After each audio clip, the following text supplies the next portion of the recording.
Assalamualaikum warahmatullahi wabarakatuh. Perkenalkan, nama saya Rika Armelia. Saya mahasiswi ahli jenjang S1 Kebidanan Stikes Merangin.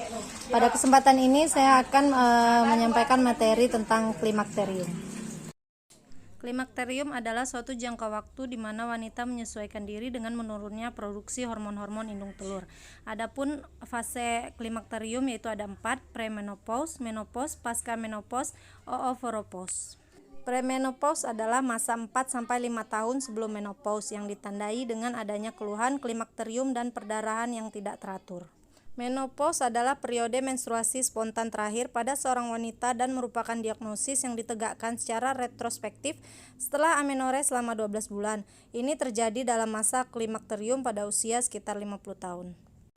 Pasca menopause adalah masa 3-5 tahun setelah menopause, sedangkan oophoropause adalah saat ovarium kehilangan sama sekali hormonalnya. Tanda-tanda awal pada masa klimakterium yaitu menstruasi menjadi tidak lancar dan tidak teratur, biasanya datang interval waktu lebih lambat atau lebih awal dari biasanya. Yang kedua, haid keluar banyak sekali atau sangat sedikit sekali. Kemudian muncul gangguan somatis, fisiologis, dan psikis. Perubahan-perubahan organ yang terjadi pada masa klimakterium, yang pertama organ reproduksi, yaitu tuba mengalami atrofi pada selaput lendir dan rambut getar atau silia akan menghilang. Kemudian uterus mengecil dan endometrium atrofi. Serviks akan mengkerut sehingga salurannya memendek dan menyempit. Pertama, vagina elastis berkurang, rugai menghilang, dinding menipis, kelembaban berkurang sehingga mengalami kekeringan yang memudahkan perlukaan pada rahim. Perubahan pada organ pencernaan yaitu penurunan estrogen bisa mempengaruhi kerja usus halus dan usus besar, bisa menjadi lambat, kemudian reabsorpsi berkurang, bisa menyebabkan konstipasi. Perubahan pada organ muskuloskeletal, tulang mengalami dekalsifikasi atau pengapuran, yaitu artinya kalsium menurun sehingga tulang keropos dan mudah menjadi patah atau osteoporosis.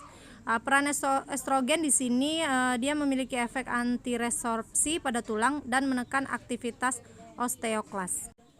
Perubahan pada organ kardiovaskular yaitu bisa menyebabkan penurunan fungsi kerja pembuluh darah, berefek nanti bisa menjadi hipertensi dan koroner.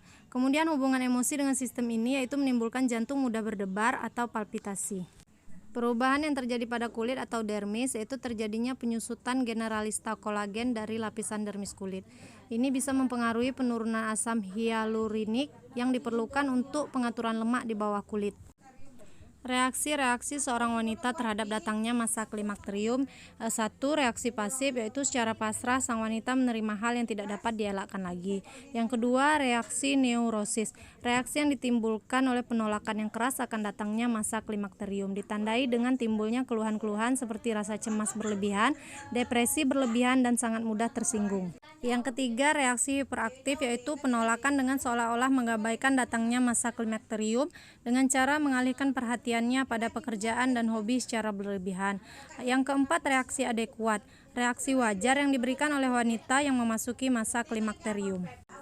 Adapun keluhan pada masa klimakterium, mudah tersinggung, cepat lelah, depresi, pelupa, sukar tidur, sakit kepala, gejolak rasa panas, sering berkeringat, sakit persendian atau punggung, sakit pinggang.